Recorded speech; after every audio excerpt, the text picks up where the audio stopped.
Today is day 2 of trying out all of the color seasons to find out if there really is something to color analysis, or if maybe with makeup you can make any color work for you. So I just figured the best way to test out this theory is to literally go through each of those color palettes, all the way from soft autumn through the seasons of winter, spring, and summer, cool tones, warm tones, dark tones, light tones, and yeah, finding out if I can make all of them work for me. So this being day 2, we're now moving on to true autumn, also known as warm autumn. So this color season, it's characterized by being still muted like soft autumn, but a little bit warmer and richer. So it can handle a little bit more depth in the colors than the soft autumn is supposed to be characterized by. So here's a color palette for reference. I love this season because I love fall colors.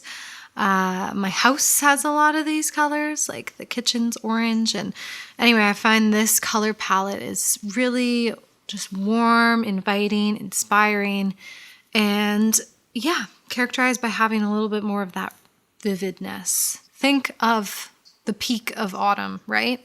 So my thoughts on this are to use the Vieve The Essential palette.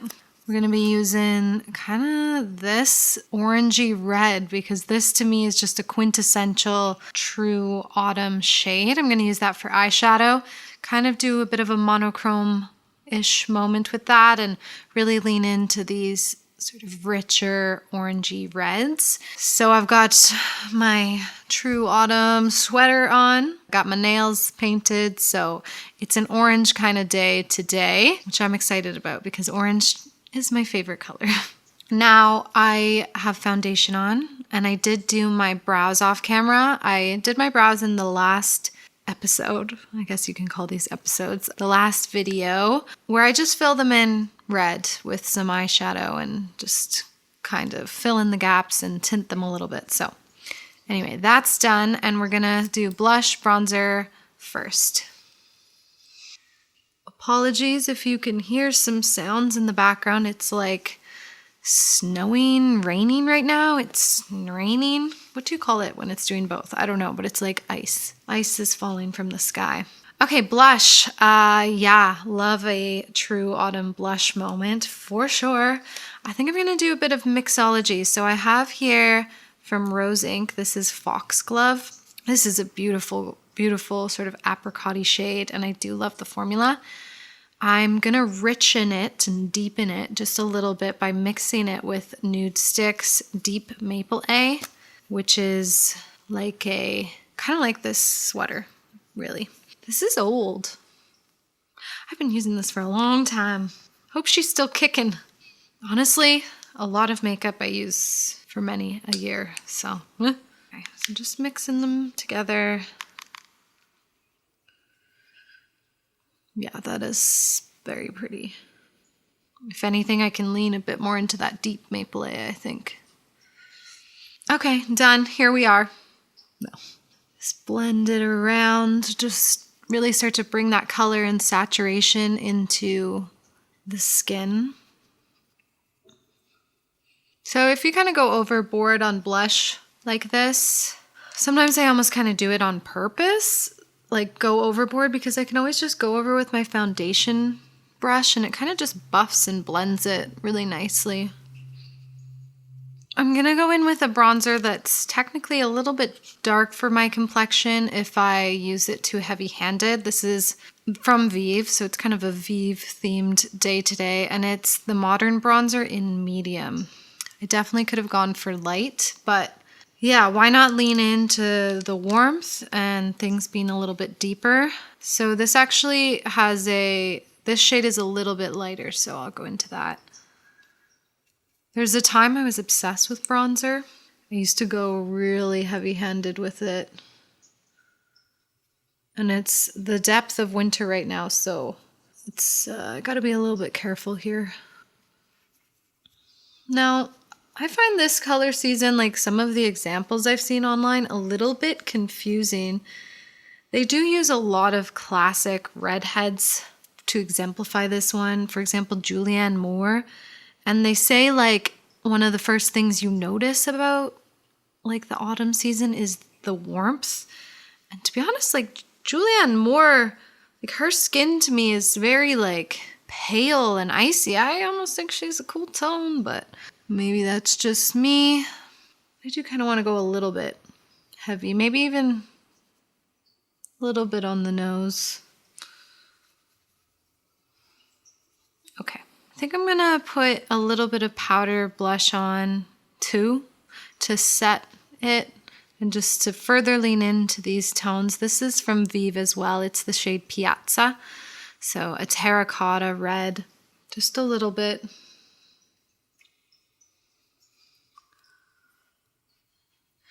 The whole point of my journey here is to sort of explore the idea that color can be used to create an effect, and the effect doesn't always have to be pure harmony. I think color can create a vibe and contrast and things looking almost like not off, but like not harmonious can create a really badass effect if you want it to. So I don't think you have to be limited to what's supposed to go best with your features. That being said, you can like harness it by like the value and depth that you use these shades. Like if I had a deeper skin tone, I could go even heavier with the blush and bronzer, right?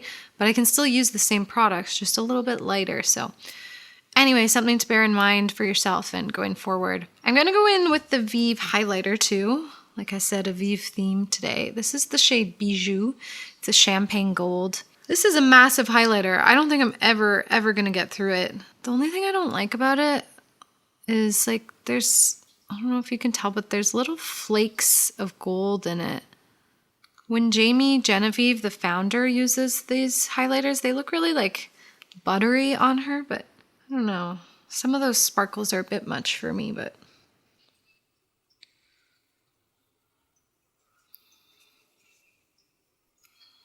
I would love if she came out with this highlighter, but not with sparkles. Did I overdo that? Maybe a little bit.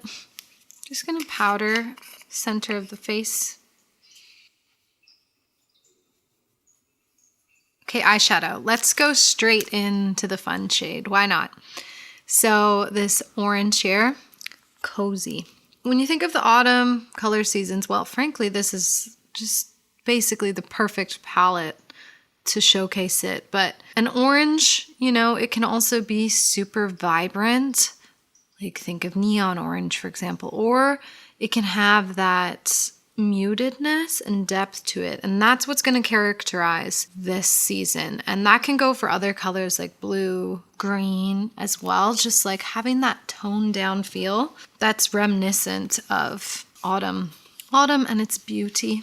So honestly, whenever I'm going in with like a sort of blocked color shade like this, I was like, what brush to use? I try and opt for something that's fluffy and has blendability, but is still like a little bit dense so that I can get a good amount of color. This is from Bristles. It's a Canadian brand, women-owned brand. So good brushes, good quality brushes. I'm gonna go in with Cozy. It's very pigmented. There's a bit of fallout and kick up in the pan. So tap it off. And I'm gonna start like not too far in. Start at the center and work my way out and around.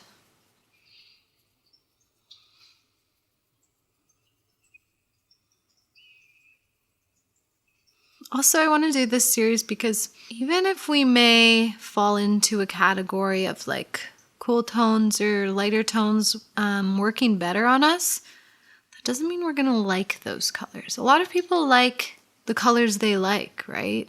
I am very drawn to colors like this, so I want to find a way for them to work for me. Isn't that such a pretty color? See how I'm avoiding this part of the eye? I'm going to get there later. Just for now, getting it here. And it's easy to sort of miss close to the lash line. I'm going to just make sure you're getting the color there. There's the color laid down, and then I'm going to take another clean brush and start to diffuse the edges. So this brush doesn't have any pigment on it, just what it's sort of picking up from my eye. Okay, this is the part where I want to be careful about the placement of the color. So I'm going in with a flat brush that has a rounded head.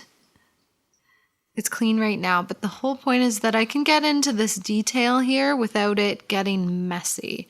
Sometimes I look at when I was learning makeup and I made the mistake of really sort of making this inner corner messy and dragging too much pigment in there. And it's a really, really fine line for me and my face shape anyway to not bring it in too close. So I'm going to go in with the shadow, tap it off, and just baby steps kind of make my way in. Because when I'm using a more vibrant color and I also don't put it in the inner corner, it almost looks like the look is missing something. I just want to find my natural curves. Just kind of fill it in.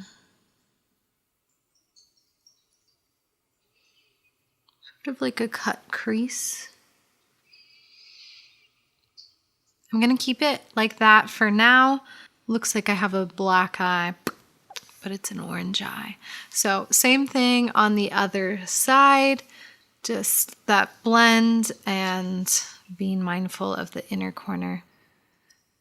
Starting here, then bringing the shadow around. So there's the pigment laid down. Go in with that fluffy brush that I haven't gone into the shadow with, and then start the diffusion. The diffusion?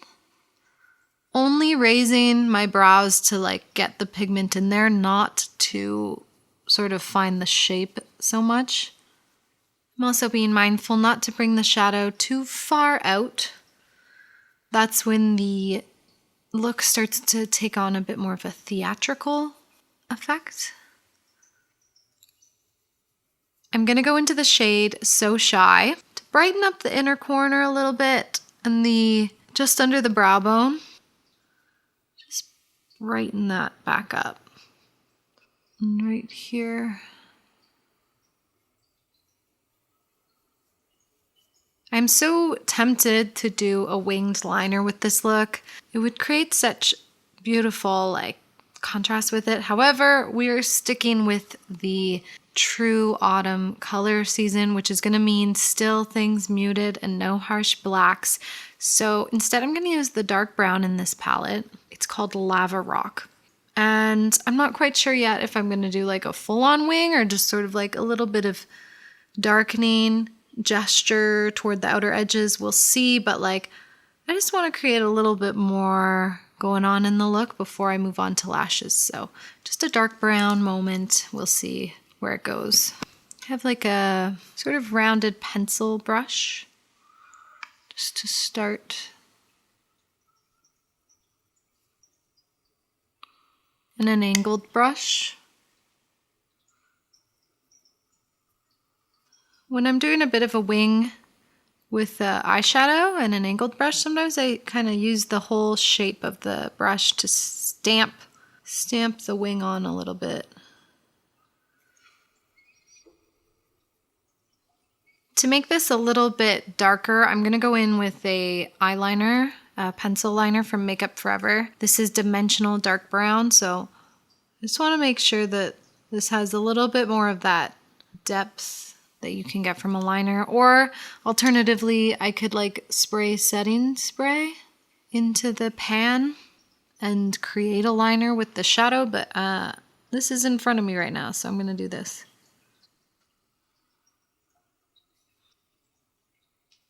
Okay, here's where I've landed, just sort of a soft dark brown wing, a little bit of shadow and liner together. So I'm going to do lashes off camera using the Thrive Cosmetics Liquid Lash Extensions Mascara in the shade Crystal, so a super, super dark brown lash.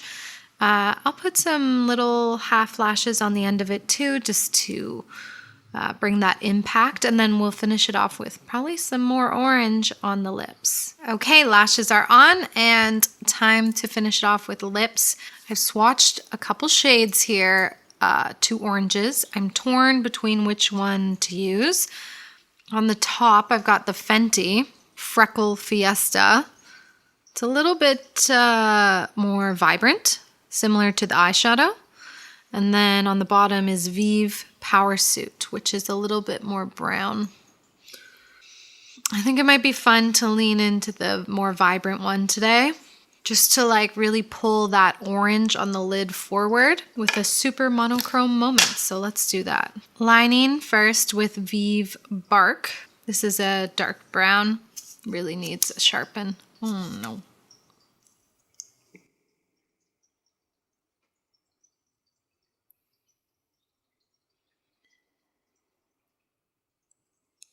Freckle Fiesta from Fenty. These are on sale at Sephora a lot for really cheap. Oh yeah. Again, quite old.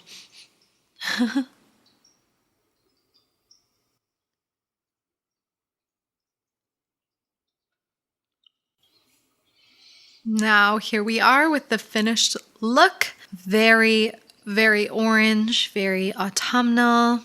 I mean, back to what I said before with the soft autumn. I don't think it looks bad. I think it's really fun. I love an orange moment. I love orange. Let's do the skin test where I'm just going to push my hair back a little bit just so you can see how these colors are playing with my complexion rather than being distracted by the red hair. There we go. It's a bold look, but it's still a little bit more approachable because of those muted tones. If these were like neon oranges, it would be a very different story. But yeah, I think what I really like about the autumn color season is the way that you can lean into color without it feeling too overwhelming. But maybe that's just my complexion and my coloring talking. I don't know, but it is definitely a fun season to play with. Just such pretty colors. Yeah, let me know your thoughts in the comments down below. Do you think everyone can pull off any color season if they just do it right? What do you think of the oranges today? You know, my eyes sometimes skew like blue or green depending what color I use. But I'm kind of surprised they almost seem like, I don't know, not as blue as I thought they might be, like in contrast to the orange. What is that saying? I'm not sure. Maybe it's saying I'm a true autumn. I mean, I want to be, but I think I'm just trying to be. I do dye my hair. I've mentioned it before. I dye it with henna, so a plant powder. If anyone's ever interested to know how I do that, I've been thinking about making a video on it for a long time because it's definitely a different process dyeing your hair with henna than with hair dye. It's something I've been doing for like 10 years now. So, and yeah, I'm pretty committed to the red hair color. Pretty committed to these colors here. They're so gorgeous. So I'm happy with this look. I think it's really pretty. I love these colors. And yeah, don't forget to like, comment, and subscribe, especially if you want to follow along on this journey as I try each of the 12 color seasons. This is just part 2, so we got a long journey ahead of us. And yeah, stay witchy, stay bitchy. Have a good week. Bye, witches.